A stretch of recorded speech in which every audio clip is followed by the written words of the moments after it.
அதிமுக ஆட்சி வந்துடும் அப்படிங்கிற பயத்தை வந்து நான் முதலமைச்சரோட கண்களில் பார்த்தேன், அவரோட பேச்சில் தெரிஞ்சது அப்படிங்கிற ஒரு விமர்சனத்தை இன்னைக்கு எடப்பாடி பழனிசாமி முன் வச்சிருக்காரு. அப்படி எதுவும் நீங்கள் பார்த்தீங்களா? மக்களுடைய நலனுக்காக ஒரு ஒரு ஒரு கட்சி இயங்குகிறது. நீங்கள் ஆட்சியை பிடிக்கிறது பிடிக்காது ரெண்டாவது. நீங்கள் அந்த பொசிஷனில் இருந்துக்கிட்டே இந்த மக்கள் நலனுக்காகத்தான் நாங்கள் இயங்குகிறோம், அதை நீங்கள் ப்ரூவ் பண்ணணும்.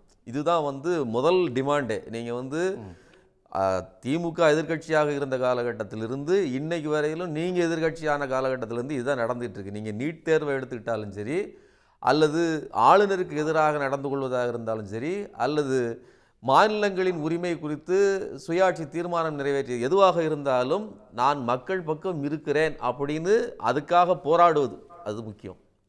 இப்போது சார் கூட சொன்னாங்க, ராம்கி சார் சொன்னாங்க, அதாவது முரட்டுக்காளையாக இருக்கக்கூடிய பாஜகவை நீங்கள் எதிர்த்து வீழ்த்துவது என்பது அவ்வளவு சாதாரண விஷயம். அதோட பொருள் என்ன? இந்த முரட்டுக்காளை யார் மேல் பாயப்போகிறது? யாருடைய உணர்வுகள் மேல் பாயப்போகிறது? தமிழ்நாட்டு மக்களின் உரிமைகள் உணர்வுகள் அது மேலே பாஞ்சிட்டு இருக்கு. நான் அதுக்கு எதிராக என்ன செய்ய போகிறேன்? சரி, ஓகே. இப்போ நான் என்ன கேட்குறேன், அதிமுக பாஜகவோடு சேர்ந்து ஆடுற மாட்டா ஆடி கறக்கணும், பாடுற மாட்டா பாடி கறக்கணும், இப்படி வச்சுக்கிடும். அப்படி ஒரு டாக்டிக்ஸ். இவர்கள் எதிர்த்து சண்டையிடுகிறார்கள், முரட்டுக்காலையோடு முட்டி மோதிக்கிட்டு இருக்கிறாங்க. இது ஒரு டாக்டிக்ஸ். நாங்கள் சேர்ந்து நின்று விளையாடுறோம் அப்படின்னு சொல்கிறதுக்கு தான் இப்போ குறைஞ்சபட்ச காமன் மினிமம் ப்ரோக்ராம். நாங்கள் உங்களோட வரோம், பட் எங்கள் மக்களுக்குன்னு ஒரு டிமாண்ட் இருக்குது, அதை நீங்கள் நிறைவேற்றுங்கள் அப்படின்னு சொல்கிறது தான்.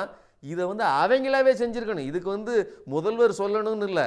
நான் இன்னொன்று சொல்கிறேன், இந்த எடப்பாடி பழனிசாமி அந்த அதிமுகவின் நிலைப்பாடு இருக்குல்ல, இதை வந்து முட்டு கொடுத்து பேசுவதற்கு வருவதற்கு யாராக இருந்தாலும் முதல்ல ஒரு விஷயத்தை புரிஞ்சுங்க. என்னென்னா, உணர்வு ரீதியாக நீங்கள் தமிழ்நாட்டு மக்கள் பிரச்சனையிலேருந்து பேசுங்க.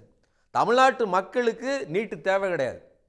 அதுக்கு என்னென்ன முடியுமோ அதற்கு எதிராக சண்டை போடணும். சரிங்களா? ஜெயலலிதா நான் இருக்கிற தண்டி நீட்டை கொண்டு வர மாட்டேன்னு சொன்னாங்க. டிமாண்டு வச்சுது, நாங்கள் மாநிலங்கள் உரிமை இருக்குது, நான் எங்களுக்கு நீட் தேவையில்லைன்னு.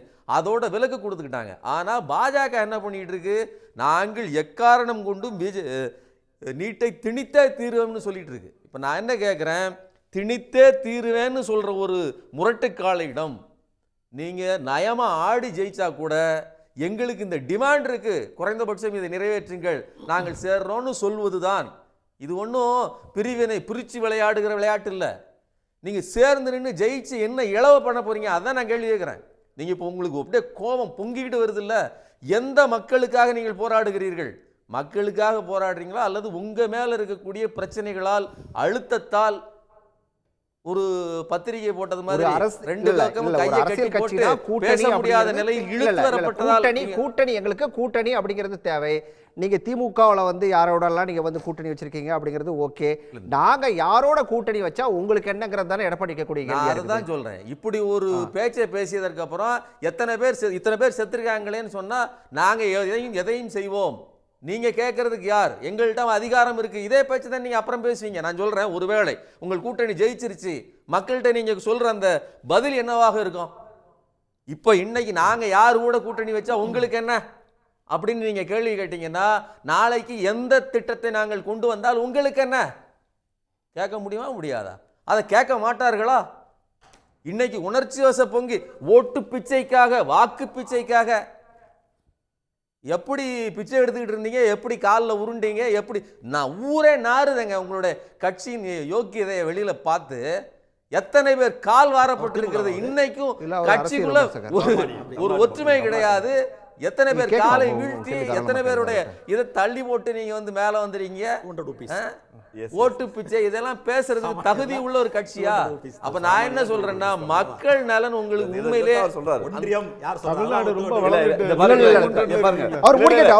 தனிப்பட்ட தாக்குதல் நீங்க பேசுறது தனிப்பட்ட தாக்குதல் இல்லாம என்ன?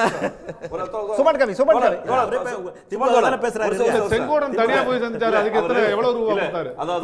செங்கோடன் தனியா டெல்லி போய் ஒரே செகண்ட் அவர் முடிச்சிட்டோம்.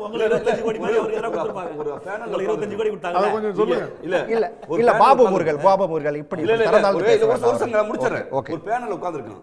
அவர் ஒன்றியங்கிற வார்த்தை பயன்படுத்துறாரு. ஒரு அநாகரிகமா ஒன்றியம் சொன்னாவே 200 rupeesன்னு சொன்னா இது எவ்வளவு கேவலமான உச்சம் இல்ல. ஒன்றிய வார்த்தைன்னு அரசு இல்லையா? புரியல எனக்கு. எடப்பாடிக்கு ஒன்றிய அரசு பார்த்தா கால் நடுங்கும். முதல்ல நான் ஒரு விஷயத்தை தவழ்ந்து போனாருண்டாரு. அவர் முடிச்சிட்டோம். இல்ல இது என்ன இது ஒரு விஷயத்தை பதிவு செய்யறாங்க. இல்ல பாபு முருகல் அநாகரிகமான வார்த்தைகள் இல்ல அநாகரிகமே கிடையாது இதுல. ஓகே. ஒன்றியம் சொன்னா உங்களுக்கு அவள எரியுதா? உடன்பிறப்புன்னு சொல்றேன். சரி அவ்வளவுதான். உடன்பிறப்புனா அவங்க சுமன் கவி 200 உடன்பிறப்பு. நீங்க முடிக்கலாம். ஒரு விஷயத்தை பதிவு செய்யறங்க. முதல்ல நீட் எங்களுக்கு வேண்டாம்னு சொல்லுகிற ஒரு தரப்பு, அது மக்களின் தரப்பு, மக்களின் தரப்புக்கு ஆதரவாக இருக்கிற ஒரு தரப்பு, நாங்கள் கொண்டு வந்தே தீருவோம், இதை நாங்கள் மாற்ற மாட்டோம்னு சொல்ற ஒரு கூட்டம், அது கூட கூட்டணி வச்சுக்கிட்டு நீங்க கேட்க போறது வாக்கு பிச்சையா அல்லது அதிகார பிச்சையா, என்ன பிச்சை அது நீங்க சொல்லணும். அதை விட்டுவிட்டு நீங்க வாக்குக்காக இப்படி எல்லாம் பேசுறீங்கன்னா, குறைந்தபட்சம் நான் என்ன சொல்றேன், உங்களுக்கு அந்த உணர்ச்சி கூட இல்லையே. இவர்களெல்லாம் வாக்கு போட்டு தான் நீங்கள் வரணுங்கிற அந்த அடிப்படை உணர்ச்சி கூட இல்லாம யாரு மக்களுக்கு எதிராக இருக்காங்களோ அவங்கள்ட்ட போய் கூட்டணி வைக்கிறீங்க. குறைந்தபட்ச நிபந்தனை வைங்க அப்படின்னு சொல்றதுதான் இந்த பேச்சை தவிர மற்றபடி அவர்கிட்ட கேட்டுருவோம். இது ஒரு குறைந்தபட்ச நிபந்தனை தானே? மக்கள் தமிழ்நாட்டு மக்களோட எண்ணம் தானே, அதை தானே கேட்கறாங்க அவங்க. அதாவது எப்படின்னா, ஒரு தவறான கருத்தை தொடர்ந்து மக்களிடத்தில் கொண்டு போய் சேர்க்கறதுக்கு ஒரு 200 உடன்பிறப்புகள் இருக்கிறாங்க. அந்த 200 உடன்பிறப்புகள் என்ன பண்றாங்க, தவறான தகவல்களை தொடர்ந்து மக்களிடத்தில் கொண்டு போய் சேர்த்து கொண்டே இருக்கிறாங்க. தனிப்பட்ட இது வேண்டாம். நான் இன்னும் 200 உடன்பிறப்பு முதல்ல ஒவ்வொருத்தரும் ஒரு கருத்து சுதந்திரம் இருக்கு. இதுல என்ன இருக்கு? இப்படி கருத்து உடன்பிறப்புங்கிறது இது என்னங்க அர்த்தம்? நீங்க காசு கொடுத்துட்டு பேசுறீங்க. உங்க கட்சி என்ன ரொம்ப யோக்கியமா இருக்குதா? விலைப்பட்டு வாங்க மாட்டீங்களா? பெரிய கூத்தடிச்சு நீங்க பேசுறீங்க. நாகரிகத்தை பத்தி பெரிய பரம யோக்கியமா பேசுறீங்க. என்ன நான் திருத்திக்கிறேன். ஒவ்வொருத்தருக்கும் கருத்து சொல்வதற்கான உரிமை இருக்கிறது. கருத்தா எழுதுங்க. உங்கள்ட்ட இல்ல. அதுக்கு எதிராக நீங்க அவதூறு பரப்புறீங்க. நீங்க சொன்னீங்கன்னா நான் ஆட்சேபிக்கிறேன். இல்ல அவர் கேக்குறது அப்படிங்கிறது இது குறைந்தபட்ச தமிழ்நாட்டு மக்களோட எண்ணம். இதை நீங்க கேட்கறதுக்கான இடத்துல இருக்கீங்க. பேச கூடாது. கட்சியை சேல்ஸ் பண்ணவங்க பேச கூடாது. 25 கோடிக்கு 10 கோடி சார், நீங்க ரொம்ப யோக்கியம். குற்றவாளி நம்பர் 1 சசிகலா நம்பர் 1, இவர் மேல 650 கோடி இருக்கு. இதெல்லாம் நீங்க உடைச்சு ரெண்டு புஜத்துல உடைச்சீங்க. யோக்கியம் தான்.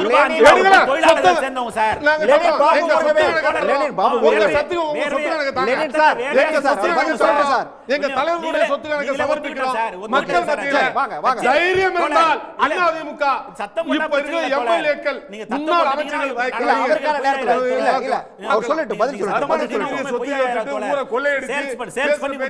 உடனுக்குடன் செய்திகளை தெரிந்து கொள்ள சன் நியூஸ் பெல் ஐகானை கிளிக் பண்ணுங்க.